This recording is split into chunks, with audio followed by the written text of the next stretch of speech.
Hi guys, welcome back to my channel. In today's video, we're going to be talking about the Sagittarius Moon.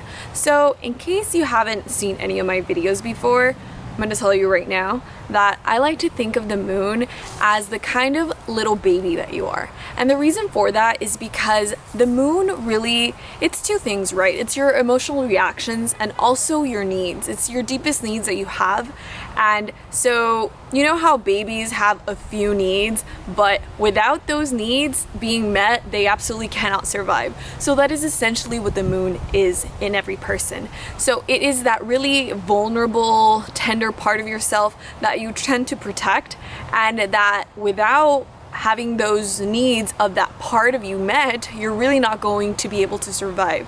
So you basically try to live your life in a way that helps you meet the needs of your moon, right? If you're in a healthy state. If you're in an unhealthy state, then you're not really meeting those needs.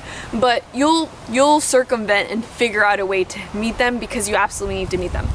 So the type of little baby that the Sagittarius Moon is, I like to think of Sagittarius Moon as the little, maybe like a snarky baby or like a philosophical baby, a know-it-all baby. That's the Sagittarius Moon, the know-it-all baby. So let's talk about the emotional reactions. So the emotional reactions of a Sagittarius Moon, they're not going to be very emotional because Sagittarius and Cancer, so Cancer is the home sign of the moon, and Sagittarius is in conjunct, which means that they don't really have anything in common. So the moon really has a difficult time in Sagittarius doing moon-like things. So emotional things are difficult for the Sagittarius moon because it's not a very emotional sign. It's a fire sign, right? So the Sagittarius moon, when it reacts, it really isn't going to react from a gut emotional place. The Sagittarius moon is always going to try to get like the higher road. They're going to try to take the higher road, and because Sagittarius is a very philosophical, intellectual sign, they really probably find it like weak or just unpleasant to react in an emotional sort of way. So whenever they're confronted or there's something emotional going on that requires them to kind of display these moon qualities, they're going to have difficulty with that. So they're probably going to be more reserved and try to respond in a way that is more, remember, like they want to take the higher road. So the way that they respond is going to be from that higher road sort of place. They don't want their responses to ever be seen as like small-minded or weak. So they're going to try to respond in a way that, looking back, they're going to be like, oh, well, I responded in a very philosophical or intellectual way. They're going to try to respond to you with their intellect and not their feelings, because one, they're not very emotional as it is, and they don't necessarily think that emotions are very good or worthwhile, so to speak. Guys, I did it again. I hope you forgive my Sagittarius freaking self for doing this, but I forgot to mention that Sagittarius Moon absolutely has the need to be honest, and they're going to give you honest responses a lot because they really value truth. So speaking with the truth is super important to Sagittarius Moon, and I just couldn't make this entire video without mentioning that. Truth, saying truthful things. Whenever you ask them for their opinion, they're absolutely going to give you their truthful one because it would just be a crime against themselves to lie. Okay? So sorry about that. Fire signs are going to be quick in their reactions. So Sagittarius still is quick in its reactions, but the thing is that the first fire sign, Aries, is a big flame, right? And then in Leo, it becomes more controlled. And in Sagittarius, it is that mature fire. That's why it is like the most mature fire sign, because the fire has already progressed through all of those stages. Whereas in Aries, it's a big fiery flame that's like, you know, an explosion. And then in Leo, it's becoming more tamed, and it is more worked on, and it is more about like quality. And in Sagittarius, it is already like aged and it is more refined. Okay, so now let's talk about the needs. What does the Sagittarius moon need? So the first thing and most basic thing that a Sagittarius moon needs is freedom. Sagittarius is a very freedom loving sign. So they need to live a life that allows them to have freedom to do whatever it is that their heart desires at that very moment.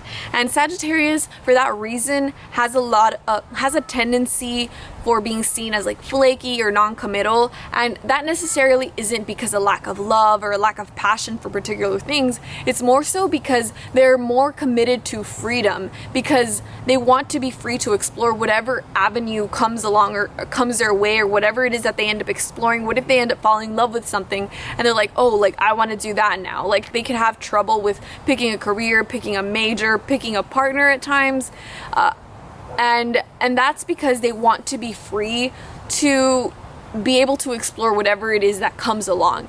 And if you have a Sagittarius moon partner, don't freak out. This doesn't mean that like they're gonna go and find somebody else that like is better than you, or they're always looking for somebody, but that does mean that in a relationship you really do need to allow them freedom so that they're able to do whatever it is that they want to do, or for them to go about and explore their passions or their hobbies. You can't really just be on them all the time. That's really important for a Sagittarius moon, because they will not be happy like that and they won't stay. They also need positivity, because Sagittarius is a very optimistic planet. Being ruled by Jupiter, that also makes them optimistic, because Jupiter is a very optimistic planet. So they need to be surrounded by people that are positive, and they really try to stay away from people who are more like they try to stay away from people who are more, you know, like Debbie Downer people. They don't really like that, because remember, the moon is your emotional receptivity, and it's also like the kind of vibes that you give out, but also the vibes that you perceive. And when you're working from a Sagittarius, very optimistic, light-hearted energy, you don't really like to be surrounded by energies that are darker. So like maybe like the Capricorn, you know, ruled by Saturn, or Scorpio ruled by Pluto, might be more difficult energies to deal with when you're a Sagittarius moon, because you're very lighthearted. But remember that, you know, the charts that have layers, right? So I myself have Capricorn and Scorpio and Sagittarius in my chart. So it is difficult but doable to work through all of those energies, okay? We all have different sides of ourselves.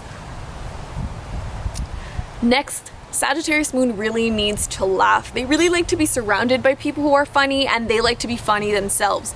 And you know, again, that goes with that lightheartedness, that positivity, and that optimism that Jupiter is associated with. So laughter is really important for the Sagittarius moon. A partner who is funny is just absolutely must have for Sagittarius.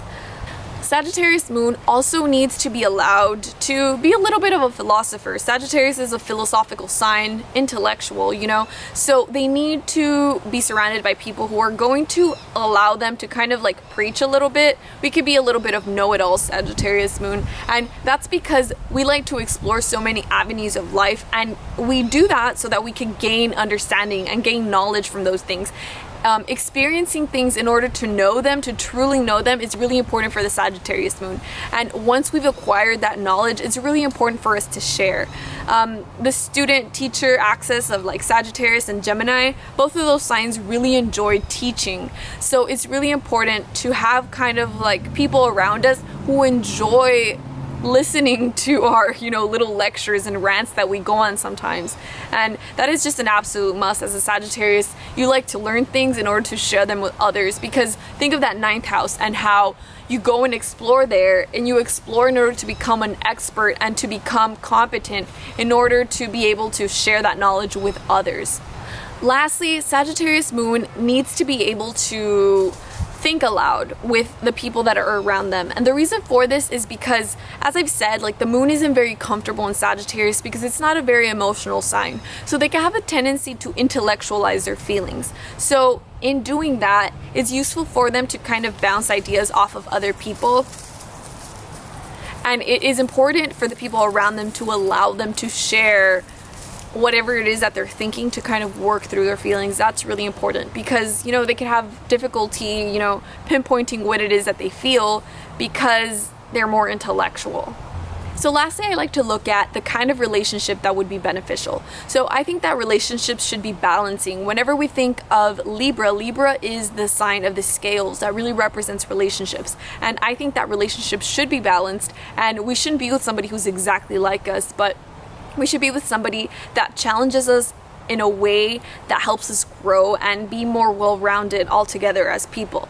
So the both of us, right? So what balances Sagittarius is Gemini. So I think that it's really important to be surrounded by either people or a relationship that really allows you to see when you're wrong, Sagittarius. Because when you're a Sagittarius moon or when you're a Sagittarius period, it's very easy to think, because you spend so much time exploring different philosophies and different ideas and just kind of letting your mind wander and really learn things, you can kind of be a little bit of a know-it-all. So when it's dangerous to think that you know everything, Sagittarius. So it's beneficial to be surrounded by people that, first of all, you will respect intellectually, because you'll be able to let them kind of be like, hey, like, you're wrong about this. Like, you're a smart person and you do know a lot, but you don't know everything. So allow other people in your life that you respect their ideas and their opinions, so that they can kind of point you in the right direction, or kind of allow them to be like, hey, like, you're wrong about this, or maybe you should reconsider this, or hey, have you thought about this other thing? So have people around you that you respect their opinions, that you're not just like preaching down on them all the time. Sagittarius can be kind of preachy. So you might want to have people who you respect enough to give you their opinions and their feedback, so that you can grow as a person and continue to grow, Sagittarius, because you don't want to just stay in your limited like sphere, because you've already explored, right? You've explored this far. You want to take it further out. You don't want to just like limit yourself in your growth. So that's the video for today, guys. If you liked it, make sure you give me a thumbs up.